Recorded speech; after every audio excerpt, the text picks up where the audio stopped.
আওয়ামী লীগের হাইকমান্ডের নির্দেশেই মেয়র নির্বাচনে নেমেছেন বলে দাবি করেছেন নারায়ণগঞ্জের সাবেক সংসদ সদস্য শামীম ওসমান।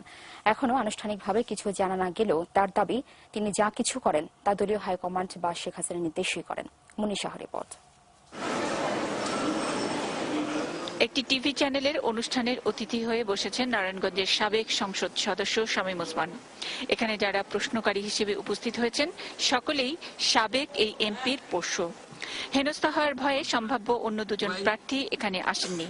ফলে শামীম ওসমান খুব সহজে প্রমাণ করতে পারছেন তার সৎসাহস এবং তার পেছনে নারায়ণগঞ্জবাসীর সমর্থনের কথা। আপনি যেটা মনে করছেন, দেখেন আজকে এখানে একটা অনুষ্ঠান হচ্ছে 21 টিভি, আপনি নিজেই দেখেছেন। আমি জানি এটা হয়তো আপনি শোনাবেন না, মেবি আপনি শোনাবেন কি মেবি শোনাবেন না। এখানে কিন্তু তৃণমূল সব জনসাধারণের সামনে প্রশ্ন উত্তর দিবে। আমার কিন্তু সৎসাহস আছে, আমি এখানে এসেছি, আর কেউ কিন্তু আসেন নাই। আসলেই কতটা জনপ্রিয় এই নেতা, যার পরিবারের আছে দীর্ঘ রাজনীতির ইতিহাস? এই প্রশ্নের উত্তর সরাসরি দেওয়ার সাহস করছে না নারায়ণগঞ্জবাসী, বরং এর জবাবে বলছেন সন্ত্রাসমুক্ত নারায়ণগঞ্জের দাবির কথা। সমস্যা আছে বাবার, ওখানে এই যে আমি একটা বলবো, দেখেছি আপনি টিভিতে দেখাবেন, এরকম একটা অনেক কিছু আছে। ভয়, মানুষের ভিতরে ভয়, নারায়ণগঞ্জ বলাটা খুব কষ্ট। গত এক সপ্তাহের ব্যবধানে নারায়ণগঞ্জে 4-5টা মার্ডার হয়েছে। আমার ক্যামেরার সামনে কথা বলছেন, আপনার অসুবিধা হবে না? জি না, কোনো অসুবিধা, আমি এগুলার করি না। জি না, কিসের ভয়? সত্য কথা বললাম। সাধারণ মানুষ যারা, তাদের ভয়টা কম।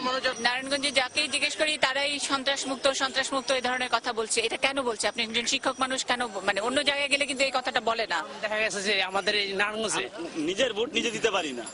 নারায়ণগঞ্জে দেখা গেছে অতীতের ইলেকশনে দেখা গেছে যে আমরা নিজেদের ভোট নিজে দিতে পারি না। ক্যামেরার সামনে না বললেও সাধারণ মানুষের কৌতূহল, সত্যিই কি ক্ষণে ক্ষণে প্রধানমন্ত্রী শামীম ওসমানকে ফোন করেন? সত্যি স্থানীয় সরকার প্রতিমন্ত্রী বা তার সহযোগীরা নির্ধারণ করবেন কে হবেন নারায়ণগঞ্জের নগরপিতা? তবে যে এ ধরনের প্রচারণা চলছে নারায়ণগঞ্জে, সাধারণ মানুষের এই জিজ্ঞাসার কোনো উত্তর মেলেনি। তবে সাবেক এই এমপি জোর গলায় বরাবরই বলেন, ভালো মন্দ সব কাজই হাই কমান্ডের নির্দেশে করেন তিনি। অফিসিয়ালি কোনো এখনো গ্রিন সিগন্যাল পাননি, মানে আমরা জানি না আর কি। হ্যাঁ, আমরা জানি না, আপনি হয়তো ব্যাকডোরে পেলেও পেতে পারেন, প্রকাশ্যে আমরা জানি না। কিন্তু আপনি জনসভা করছেন, এটা কি আপনি ব্যক্তি হিসাবে করছেন? ব্যক্তি হিসাবে যদি আপনি করতে পারেন, কেন আমি করতে পারি না? আমি যেটা করছি সেটা হচ্ছে জেলা আওয়ামী লীগ এবং এই সংশ্লিষ্ট থানা আওয়ামী লীগ যারা ছিলেন এবং আমাদের অঙ্গ সহযোগী সংগঠন সবাই মিলে একটা সিদ্ধান্ত দিয়েছেন যে আপনি প্রসিড করেন, আমরা আপনাকে দিয়ে এটা নির্বাচন করতে চাই। শ্যাম ভাই, যেটা বললেন যে আসলে সিদ্ধান্ত নেওয়ার হলো নেত্রী সিদ্ধান্ত নেবেন, যে দল এবং নেত্রী, মানে দল আর নেত্রীকে দুইটা আলাদা করছেন নাকি? যে মানে নেত্রী একরকম সিদ্ধান্ত নিলে দল আর একরকম সিদ্ধান্ত নিতে পারে, এরকম কি হওয়া সম্ভব?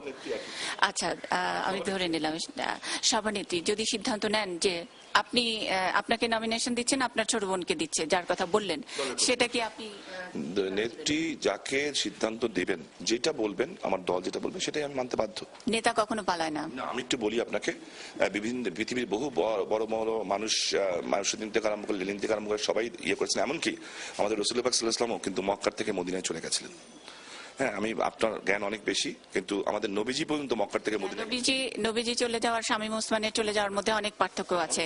নবীজি তো নবীজি হিসেবে গিয়েছেন, হ্যাঁ, আর আপনি গডফাদার, আর আপনি আপনার বিরুদ্ধে মামলা, এবং আপনি মানে আওয়ামী লীগের কলঙ্ক হিসেবে আপনাকে ওইভাবে তখন দেখা হচ্ছিল, অনেকটা গা বাঁচানোর জন্য। এটা এখন না আপনি বলতে পারেন আপনার দৃষ্টিকোণ থেকে, কিন্তু না, এটা আমার এলাকার আপনাদের পেপার কোনটা কি লিখেছে আমি জানি না। তো যদি ওইভাবেই হতো, তাহলে আমি যখন দেশে ফিরলাম 6 বছর পরে, নারায়ণগঞ্জ ইতিহাসের সবচেয়ে বড় সমাবেশ হতো না। বলছি যে অ্যালিগেশনটা আসলে জনগণের, মানে আমার একটা কি বলবো বদনাম আছে, মানে আপনারা অনেকেই পছন্দ করেন না যে আমি সবসময় উল্টাপাল্টা কথা জিজ্ঞেস, সেরকমই একটা উল্টাপাল্টা, মানে যদি হয় কিন্তু দিয়েই বলছি যে আপনি মনোনয়ন পেলেন, আপনি নির্বাচিত হলেন সিটি কর্পোরেশনের মেয়র, তারপরে ধরলাম যদি জোট সরকার আবার ক্ষমতায় আসে, তখন কি আপনি নারায়ণগঞ্জে থাকতে পারবেন নাকি আবার পালায় যেতে হবে?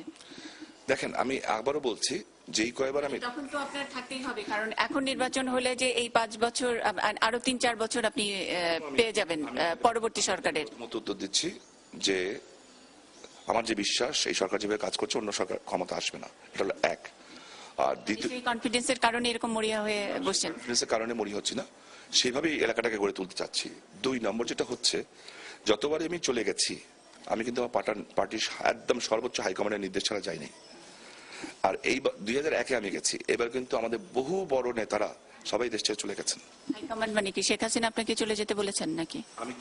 আমি শেখ হাসিনাকে শুধু হাইকমান্ড বলা যায় না, আমার নেত্রী ছাড়াও তো আছেন, নেত্রীকেও ধরতে পারেন আপনি। যেটাই হোক, এটা আমার রাজনৈতিক কৌশল। তো ডাকছে। জি, thank you. Munni Saha, ATN news, Narayanganj.